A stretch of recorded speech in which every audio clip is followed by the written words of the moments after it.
All right, and now to our discussion on the first part where we are talking to Faras Taxi Hailing Application General Manager, Mr. Alan Maimbu. Thank you so much for joining us. Thank you. Business Today. Thank you very All right, much. and now let's get right into the conversation and look at this sector of taxi apps. In the recent past, I think 2 weeks ago or 3 weeks ago, last month, we saw drivers coming and saying, all right, we are members of a certain application, we are underpaid, we are not valued. First of all, what is your reaction to this? Well, thank you very much, Kevin, for having me here today. And fast forward is to wish all women happy International Women's Day. Yes.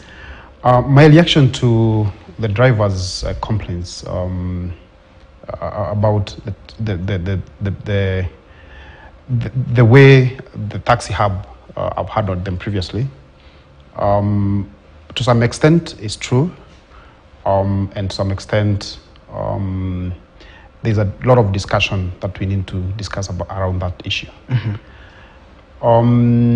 Because why I'm saying this is because some of the issues that the drivers are raising are actually things that we need to sit down and discuss as the industry. But others, of course, as you know, in every business, everybody wants the best for himself. So at some times, or some instances, the drivers, we actually need a conversation between the industry, the government, and the drivers. Yes. All right, thank you so much. And now let's move on and also look at now you as Faras. First of all, Faras, you know, when you hear Faras, there's no, in Swahili, Farasi, you know. It's a horse. A horse. So Faras, first of all, how did this name even come about? Faras is actually a horse. It's Faras without I.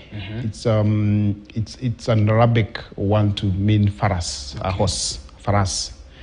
And the name Faras came about because in the ancient days, horses were used as a means of transport, and because of their convenience and their energy, they became the most preferred way of transport. And even in the recent days, we have people who prefer horses, and also again, it's prestigious to ride on a horse, you know. And we thought, because we have had previously we have companies that are not local, and we thought, why not start our own and give it a name that Kenyans would relate. So that's how Faras came about. All right, thank you so much for that history. All right, now let's move on and look at the issues, especially within this sector, and look at how do you set yourself aside. When you look at the taxi applications in Kenya, there's usually a lot of challenges, especially when it comes to commissions, the drivers complaining about very high commissions. What is it that you look at and say, okay, we are setting ourselves aside and we are maybe covering these problems? Well, before we started our business, we had a conversation with the industry and industry stakeholders, that's the drivers, and also we did a market survey. And all what you're doing, our policies are very well tailored with the needs of our drivers. You've seen before drivers complain about the pricing. When we had the first taxi hailing company in Kenya, people are excited because this is a new idea, it's a new development, a new technology that has come in Kenya. And since that time, we have not seen the prices change with the current economic status. So the prices that the drivers or the customers used from the first time that we had a taxi hub in Kenya, they're still the same prices that you're using today. Ignoring all the factors of economic changes. The inflation has gone up, the prices of commodities has gone up, the fuel, the spares, everything else has gone up. So we thought as far as why not engage the drivers in setting our prices, in setting our policies, so that we learn in tandem or in a parallel line with what the drivers want. And we've always had conversations with our drivers and wanting to change the welfare of our drivers. And recently, this last week on Sunday, we actually had a meeting with the drivers, and all the things that they were complaining about are the things that we actually value as Faras, and we are here to listen to them and say for sure we're going to change the rules of this game as Faras. All right, and also let's move on and look at the network of drivers that you have, because I was looking earlier on and saw almost over 11,000 drivers. True. And over these 11,000 drivers, I mean, those are many drivers. True. How do you manage them? Our system is very robust. It's a system that has been tested before, because we are not only in Kenya, but we're in other countries, East African countries. But it's important that I say Faras is Kenyan. It's a Kenyan brand. But we decided to test this somewhere else before we come to Kenya, because we thought Kenyans need a fine product. So before we come to do it in Kenya, we untested it before. And therefore, our system is very good. It's able to manage our drivers very well. The interaction between the driver and the app, and the user and the app, is unique. And there's so much more that you can do within our app. And therefore, even our drivers find it very easy to interact with our app.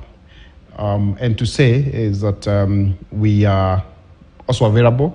So anytime that they have a concern, they can always reach to us.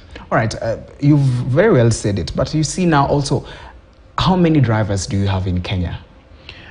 Approximately, we have around 22,000 drivers. In Kenya? In Kenya. And wow. Yeah. Okay, first of 22,000 drivers in Kenya, so spread all over the country. Correct. All right, and also now, moving forward, looking at some of the, first of all, the complaints that we had spoken about earlier of drivers of other applications talking about commission. When you come to Faras, what are we looking at in terms of the commission that drivers usually are charged? There is a government regulation in terms of the commission that these apps are supposed to charge. It's not supposed to be above 18%. And as far as we have listened to the drivers and we have adhered to that, because the maximum commission we charge for the drivers is 15%. There is no hidden charge, and we display to both the customer and the driver all our charges. All right. And now, let's also look at the e-mobility. Everyone these days is trying to move into the electric space. How have you, will you embrace it? And if you have, how easy is it? Well, it's a very interesting space to work in because Kenyans are very innovative people. They come up with ideas every day. We are very alert to that fact, and we keep improving our app and our system every day to make sure that we align ourselves to the need of the user. Because what Kenyans need today is not what they need tomorrow. So therefore, we try to make sure that our app and our system is very up to date, and we make it easy for you as a user, that you're able to move from point A to point B with ease, without the driver having to ask you, hapo imekuchaji pesa ngapi, that kind of language. So we want to make it more professional, that even when you ride with Faras, you feel the value for your money.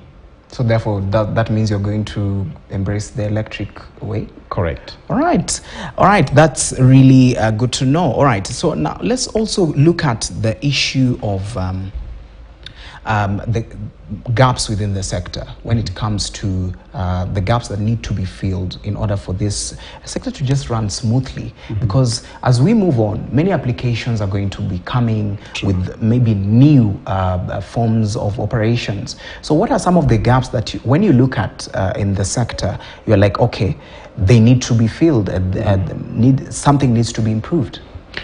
Number one is to formulate laws that very clearly govern the industry and takes care of both parties. Because as it is currently, you find what the government says, what the drivers want, and what we as the hub owners are supposed to do. You find one of us is getting lost somewhere. So I feel there is more need for the government to come out clear and say, this is the way, and everybody, this is what you should follow. Because you find, as far as we will fit there and do what the government requires us to do, or what the drivers want. But there's someone else on the other side who is doing the same business, but is not doing what it's supposed to do, and the government, there's nothing it does about it. So we need a clear path and strict rules by the government to ensure that every player in the industry follows these rules to the letter. Yes. And Faras, where is it very much used? Is it in Nairobi, within the cities? If someone is in the rural area and they're saying, okay, this application, can I find a driver here? So where are you within the country? We are basically basically in Nairobi. We've not gone to any other part of the country, and the reason why we've not gone to any other part of the country is because we want to stabilize our business first in Nairobi, and have a solid base of clients. Then from there, now we can enroll our services to other parts of the country. So at the moment, we are only in Nairobi, but we are going to other country to other regions within the country very soon. Yes. And what are the requirements? For example, someone is seated at home, they want to be a driver, they want to drive for Faras. What are some of the requirements that they need to have in order for them to join? The requirements are very general. One, you need to download our Faras Captain app. We call them captains. We don't call them drivers anymore. Okay, captains. So they are called Faras Captains. So you download the Faras Captain app, and then you register. You put in your name, your photo, your email address, your number, and then you upload your documents. Some of the documents that we need, or rather that is required by law, is your driving license, your PSV badge, your certificate of good conduct, and insurance. And of course, we need to know the details of your car. That way, and once we get some of these details on our side, we display part of that, the details and your information of the driver to the client's side, so that the client is able to see whose driver is coming to pick me, what is his name, and what's the phone number, basically the identity details. Yes. All right, thank you so much for joining us. We are going for a short break. That is Alan from Faras taxi hailing application, speaking to us about the taxi hailing applications within the country and also the taxi business in Kenya. All right.